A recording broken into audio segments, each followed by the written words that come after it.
Screen ಅಲ್ಲಿ ಈಗ ನಮ್ಮೆಲ್ಲರ ಆಸೆ ಒಂದೇ, ಆ ಫೈನಲ್ ಸ್ಟೇಜ್ ಅಲ್ಲಿ ಕೂಡ ಗೆಲುವಿನ ಸಂಕೇತವಾಗಿ ಉತ್ತರ ಕರ್ನಾಟಕದ ಒಂದು ಗಂಡು ಮೆಟ್ಟಿನ ನಾಡಿನ ಒಂದು ಶಕ್ತಿಯಾಗಿ ನಮ್ಮ ಬಾಳು ಬೆಳಗುಂದಿಯವರು ಗೆದ್ದು ಬರಲಿ ಅಂತ ತಮ್ಮೆಲ್ಲರ ಆಸೆಯ ಜೊತೆಗೆ ಪೂಜ್ಯರ ಆಶೀರ್ವಾದ ಖಂಡಿತವಾಗಿ ಐತೆ. ಯಾಕಂದ್ರೆ ಪೂಜ್ಯರ ಮಾತಾಡುವಾಗ ನಮ್ಮ ಉತ್ತರ ಕರ್ನಾಟಕದ ಪ್ರತಿಭೆಗಳನ್ನು ಯಾವತ್ತಿಗೂ ಬಿಟ್ಟು ಕೊಡಲ್ಲ ಅವರು.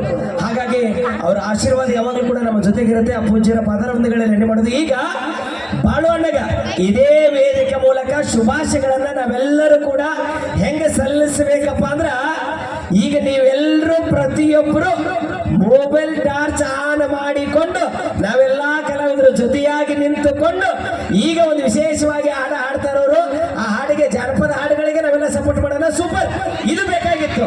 ಪ್ರತಿಯೊಬ್ಬರು ಕೂಡ ಮೊಬೈಲ್ ಟಾರ್ಚ್ ಆನ್ ಮಾಡಿ ಎಲ್ಲರೂ ಕೂಡ. ಯಾವ್ದೋ ಒಂದು ಮಗು ಕೊಡೋದಂತ ನೋಡ್ರಪ್ಪ, ಪಾಪ ಹಾಳಾಗತೈತಿ.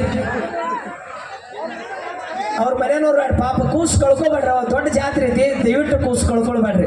ಯಾರು ನೋಡ್ರಿ ಇದು ಕೂಸು, ಈ ಲೈಟ್ ಆಫ್ ಮಾಡ್ರಿ. ಎರಡು ಕಂಪ್ಲೀಟ್ ಆಫ್ ಮಾಡ್ಬಿಡ್ರಿ.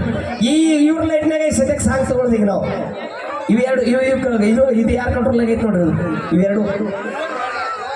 ಎಸ್ ಸರ್, ಪ್ರತಿಯೊಬ್ಬರು ಮೊಬೈಲ್ ಆನ್ ಮಾಡ್ಬೇಕು. ವಾವ್, ಇದು ನಕ್ಷತ್ರಗಳಂತಂದ್ರ ನಾವೆಲ್ಲ ಕೆಲವರು ಬಂದ್ಬಿಡ್ರಿ, ನಾವೆಲ್ಲ ಕೆಲವರು ಸಪೋರ್ಟ್ ಆಗಿ ನಿಂತ್ಕೋಬೇಕು ದಯವಿಟ್ಟು. ಯಾಕಂದ್ರೆ ಇದು ಕಲಾವಿದರ ತವರೂರು, ಕಲೆಗಳಿಗೆ ಒಂದು ದೊಡ್ಡ ಶಕ್ತಿಯಾಗಿರ್ತಕ್ಕಂಥದ್ದು. ಈಗಾಗಲೇ ಈ ಊರು ಒಂದು ದೊಡ್ಡ ಶಕ್ತಿಯಾಗಿ, ಜಿ ಕನ್ನಡಕ್ಕೆ ಒಂದು ದೊಡ್ಡ ಶಕ್ತಿಯಾಗಿ ಕೊಟ್ಟಿರ್ತಕ್ಕಂಥದ್ದು ಒಂದು ಕಾಣಿಕೆ ನಮ್ಮ ಸಂಜೀವಣ್ಣಜಿ ಯಾವಾಗ ಕೂಡ ನಡೆಸ್ತೀರಿ. ಹಂಗ ಶಿವಣ್ಣಜಿ ಇದ್ದಾರೆ. ಸೊ ವಿಶೇಷವಾಗಿ ಅವ್ರಿಗೂ ಕೂಡ ಅಭಿನಂದಿಸ್ತೀನಿ ಈ ಸಂದರ್ಭದೊಳಗ. ಅಂತ ಒಂದು ಊರು ಇದು.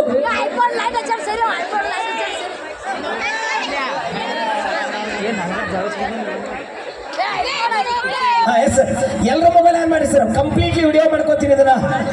ಪ್ರತಿ ತಾಯಂದ್ರ ಅವರ ಇಟ್ಕೊಂಡು ಕುಂದಿರಬೇಡ್ರಿ. ಹಂಗ ಮೊಬೈಲ್ ಹೆಂಗಿರಬೇಕು. ಎಸ್, ಇದು ಬೇಕಾಗಿತ್ತು ನನಗೆ. ದಯವಿಟ್ಟು ಆನ್ ಮಾಡ್ರಿ. ಎಲ್ಲರ ಮೊಬೈಲ್ ಆನ್ ಮಾಡ್ರಿ ದಯವಿಟ್ಟು. ಎಲ್ಲ